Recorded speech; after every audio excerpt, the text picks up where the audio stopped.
Salut à tous, on se retrouve pour l'épisode 1405 du Zap Image. On commence aujourd'hui en ce 10 mars avec, comme d'habitude, quelques anniversaires. Tout d'abord, la légende du Cameroun, Samuel Eto'o, qui fête aujourd'hui ses 40 ans. On peut voir son palmarès impressionnant parce qu'il a quasiment tout remporté, que ce soit avec son pays ou avec ses clubs. Donc 3 fois la Ligue des Champions remportée, 2 Coupes d'Afrique des Nations, 1 Coupe du Monde des clubs, 3 fois la Liga, 1 Serie A, 2 Coupes d'Espagne, 2 Coupes d'Italie, 4 fois élu joueur africain de l'année. Donc avec le Cameroun, ses stats, plus de 118 sélections pour 56 buts. Bon anniversaire à lui. Et n'oubliez pas que Eto'o est le seul joueur de l'histoire du football à avoir remporté 2 triplés en seulement 2 années consécutives avec 2 clubs différents. En 2009 avec le Barça, le triplé, donc Liga, Copa del Rey, Ligue des Champions, et l'année suivante, transfert du côté de l'Inter, la même chose, triplé, Serie A, Coupe d'Italie et LDC. Ensuite, il y a aussi l'anniversaire de Rakitic, aujourd'hui qui fête ses 33 ans pour l'ancien Blaugrana. Il y a aussi l'attaquant français Alassane Plea qui fête aujourd'hui ses 28 ans. Il y a aussi l'ancien joueur de l'OM, l'ancien parisien, ancien joueur du Real Madrid, Lassana Diarra, qui fête aujourd'hui ses 36 ans. Il y a quelques clubs aussi qui fêtent leur anniversaire aujourd'hui. Tout d'abord le Stade Rennais qui fête aujourd'hui ses 120 ans d'existence. On peut voir qu'ils ont remporté 4 fois la Ligue 2, 3 fois la Coupe de France et un trophée des champions. Il y a aussi Chelsea qui fête aujourd'hui son anniversaire, 116 ans d'existence. En gros trophée bien sûr la Ligue des Champions et 6 fois la Première Ligue pour cette équipe des Blues. Il y a aussi Villarreal et Olympiakos qui fêtent leur anniversaire aujourd'hui. Ensuite on ouvre la page Ligue des Champions. On commence tout d'abord avec l'équipe de la Juventus et énorme désillusion pour l'équipe italienne parce que la Juventus hier, donc ils ont gagné le match mais ils sont déjà éliminés de cette Ligue des Champions dès les huitièmes de finale. Donc ils ont gagné 3-2 mais le problème c'est qu'au match aller il y avait eu 2-1 pour l'équipe de Porto. Et l'équipe de Porto hier soir a réussi à marquer 2 buts. Donc bien sûr le but à l'extérieur en Ligue des Champions compte double. Donc du coup l'équipe de Porto battue hier mais qualifiée pour la suite de la compétition. Donc les buteurs, un doublé de Chiesa, il était bon. Hier l'attaquant italien, un but de Rabiot contre un doublé de Oliveira. Donc déjà décisif lors du match aller. Le joueur portugais, donc scénario fou, Porto réduit à 10, renverse la Juventus en prolongation.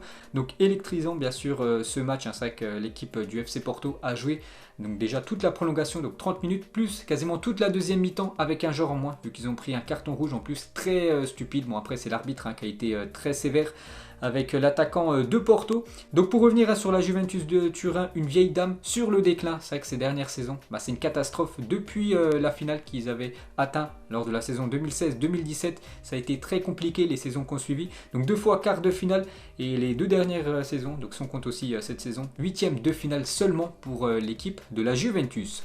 Ensuite, on va parler de Cristiano Ronaldo. Donc hier, énormément déçu, CR7 une fois de plus éliminé. Pourtant, c'est lui l'homme de la Ligue des Champions, un meilleur buteur de la LDC, meilleur passeur de la Ligue des Champions. Il a beaucoup de records dans cette Ligue des Champions, mais une fois de plus éliminé avec son équipe de la Juventus. Donc bien sûr, Cristiano Ronaldo très déçu, limite en pleurs à la fin du match. Et dans la presse italienne, c'est Ronaldo qui en prend le plus pour son grade après l'échec de la Juventus. Hier, ça a été un match très moyen de Cristiano Ronaldo. Pourtant, il est décisif à chaque fois en Ligue des Champions. Enfin, souvent. Mais hier, il est passé à côté de son match contre l'équipe portugaise. Regardez les unes des journaux sportifs en Italie. Donc, la Gazzetta dello Sport, Carrière dello Sport ou même Tuto Sport. À chaque fois, on voit Cristiano Ronaldo énormément déçu.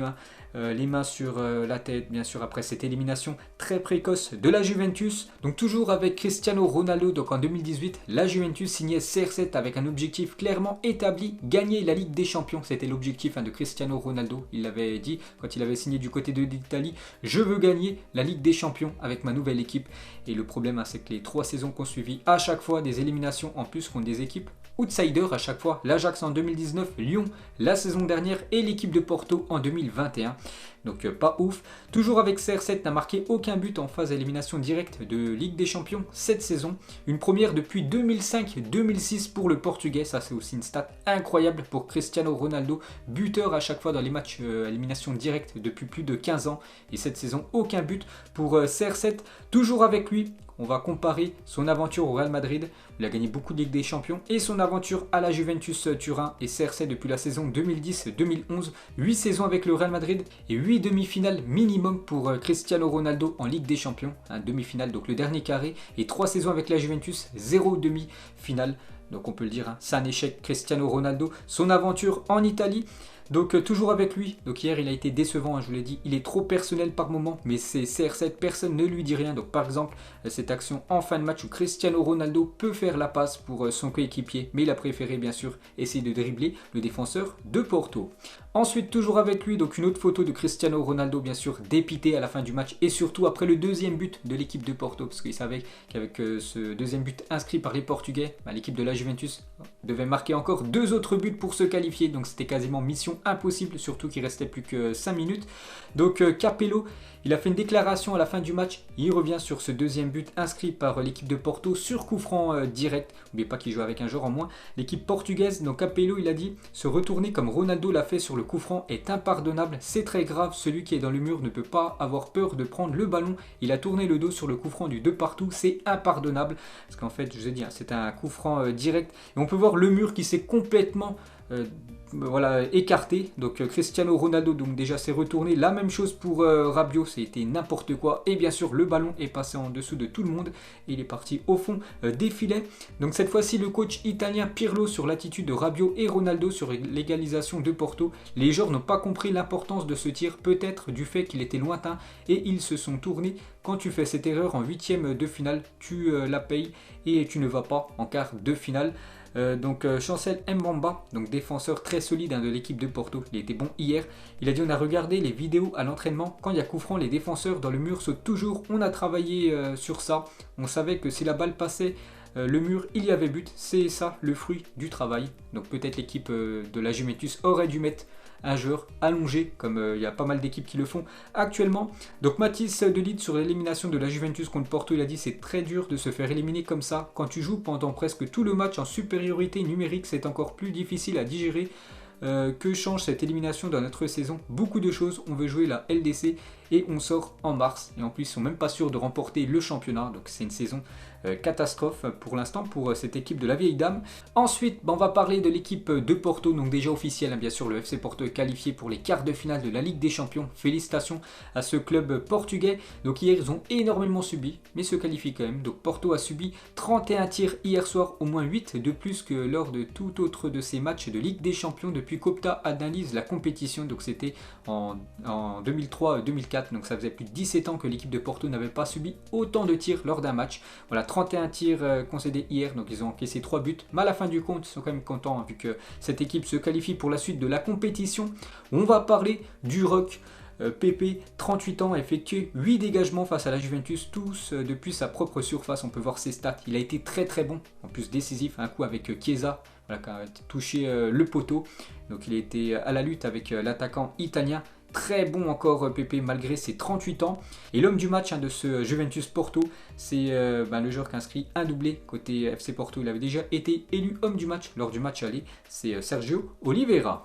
Ensuite, on va parler de l'autre match de Ligue des Champions. Hier soir, c'était entre l'équipe de Dortmund et l'équipe de Séville. Match nul, 2 partout entre ces deux équipes. Donc 2 buteurs, En-Nesyri, un doublé pour l'attaquant marocain de l'équipe de Séville et un doublé de Haaland. Encore lui, super Haaland bien sûr. Encore des buts en Ligue des Champions. Il est incroyable, le robot norvégien. Donc déjà, aujourd'hui dans le journal L'équipe, il a obtenu la note de 8 sur 10. Hein. Donc bien sûr, gros match de sa part. Il a été élu une fois de plus homme du match. Il avait déjà été élu homme du match lors du match aller. Félicitations à l'attaquant norvégien.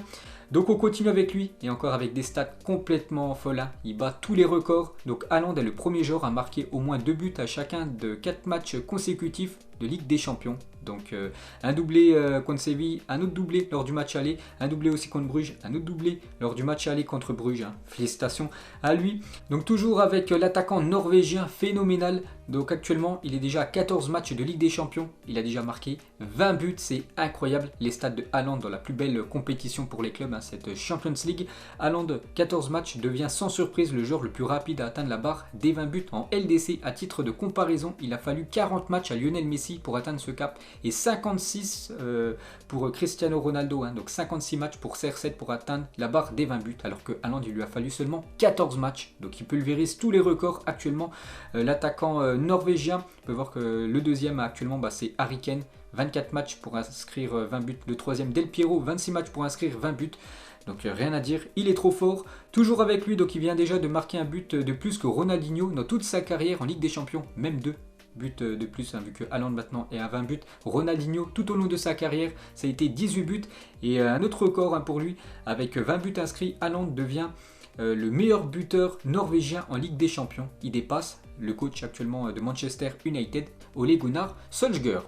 Ensuite, toujours avec Haaland, il va disputer les quarts de finale de la Ligue des Champions pour la première fois de sa carrière. Donc il peut aller très loin bien sûr avec son équipe allemande du BVB. Donc Lopetegui, le coach espagnol, le coach de Séville, il a dit « Nous avons été punis par un joueur qui va marquer son époque, hein, c'est qu'à seulement 20 ans, ce que fait Erling Haaland, c'est tout simplement du jamais vu. » Ensuite, quand Erling Haaland provoque Bounou, après avoir marqué son penalty, c'est vrai qu'il y a eu un peu de tension hier entre Haaland, qui a provoqué le gardien marocain de l'équipe de Séville. Donc juste après son but, regardez, voilà, il a crié dessus, donc il a chambré bien sûr.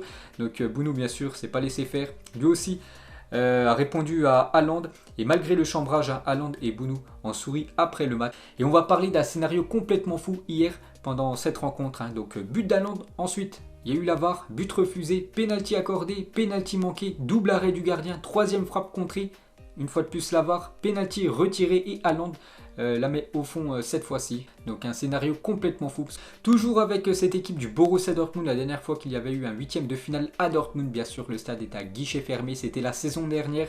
Donc avec une victoire en plus contre le Paris Saint-Germain 2-1. Bon après au match retour il y avait 2-0 pour le PSG. Mais bien sûr maintenant les stades sont à huis clos.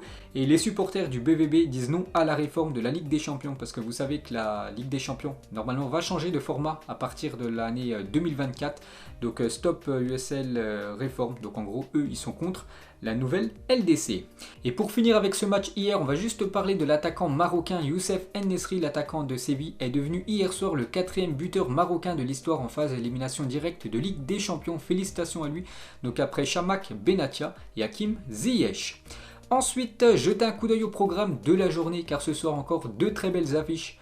Leipzig ira du côté de Liverpool, bon ça se jouera du côté de Budapest, et le Paris Saint-Germain reçoit l'équipe du FC Barcelone. Bien sûr, on va parler beaucoup de ce match. La une aujourd'hui du journal L'équipe, un compte à solder. Les Parisiens étincelants et victorieux au match aller 4-1 espèrent décrocher au Parc des Princes leur billet pour les quarts et effacer ainsi le cauchemar de la remontada de 2017 et aussi éliminé pour la première fois de son histoire l'équipe du FC Barcelone en Coupe d'Europe. Donc verdict ce soir aux alentours des 23h30.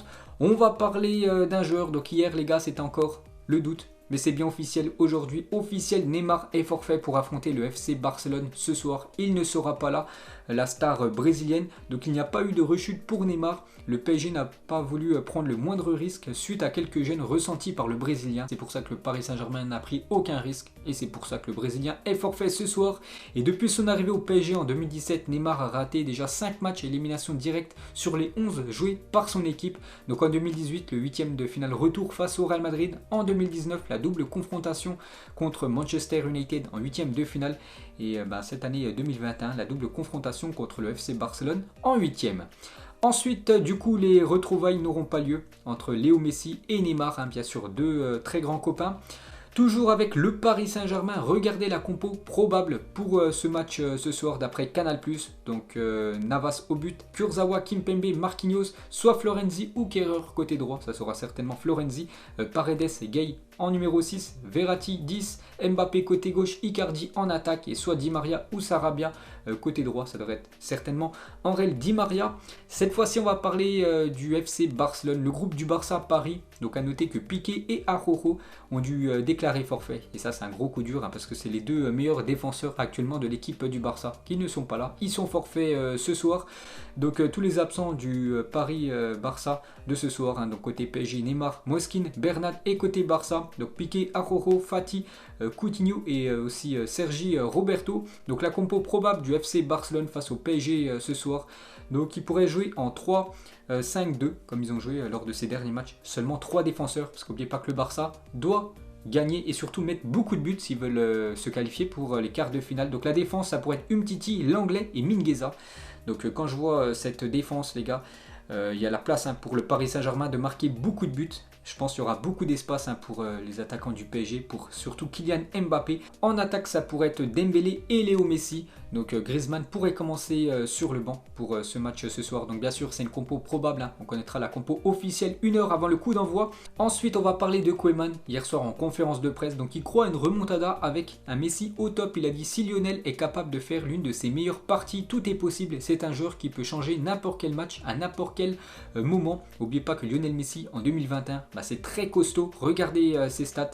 Donc en Liga cette saison, c'est 14 matchs en 2020. Donc 7 buts et 3 passes D. Et en 2021, Léo Messi, c'est 10 matchs et quand même 12 buts et 5 passes décisives. C'est vrai que tout peut arriver les gars dans ce match. Par exemple, je sais pas, le Paris Saint-Germain prend un carton rouge dès la 5e minute de jeu, un penalty pour l'équipe du Barça, ça change toute la donne. Donc voilà, bien sûr le Paris Saint-Germain n'est pas sûr de rejoindre les quarts de finale. Donc en espérant qu'il fasse quand même un match très sérieux, les Parisiens. Ensuite, donc si ce soir le PSG élimine Barcelone, nous aurons donc des quarts de finale de LDC sans Messi et Ronaldo. Ça pourrait être une première depuis 2005. Ensuite, un petit coup d'œil aux unes des journaux sportifs catalans. Donc rien n'est impossible et rêvons en une du journal Mundo Deportivo et Sport aujourd'hui.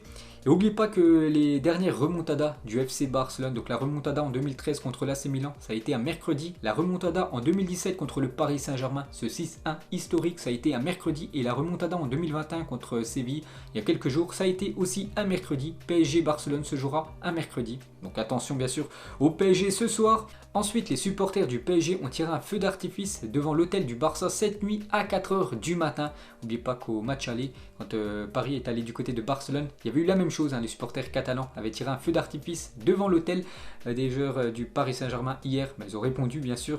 Les supporters du PSG, donc on a bien vu qu'au match aller, ça n'avait pas gêné bien sûr le Paris Saint-Germain vu que le soir ils avaient gagné largement en 4-1 du côté du Camp Nou. Et pour finir avec cette affiche ce soir, il y a un joueur du Paris Saint-Germain qui est forfait. Pas pour cause de blessure, mais pour cause familiale. C'est le deuxième gardien du Paris Saint-Germain, Sergio Rico, était absent à l'entraînement du PSG hier car il a perdu son père. Il ne participera pas donc pas au match face au Barça ce soir. Toutes nos condoléances et gros courage aux gardiens espagnols. Ensuite, il n'y a pas que de la Ligue des Champions ce soir, il y a aussi quelques matchs en championnat, donc des matchs en retard, par exemple en Allemagne, Bielefeld contre le Werder. En Première Ligue, Manchester City jouera son match en retard contre Southampton ce soir à 19h. La même chose pour l'Atlético Madrid, qui a un match en retard depuis pas mal de mois. Donc ils joueront ce soir contre l'Athletic Bilbao à 19h aussi, ce match en retard. Donc les deux matchs de Ligue des Champions et un match aussi en Ligue 1 à 19h. Marseille contre le Stade Rennais, la première de Giorgio Sampaoli, aussi un match en retard.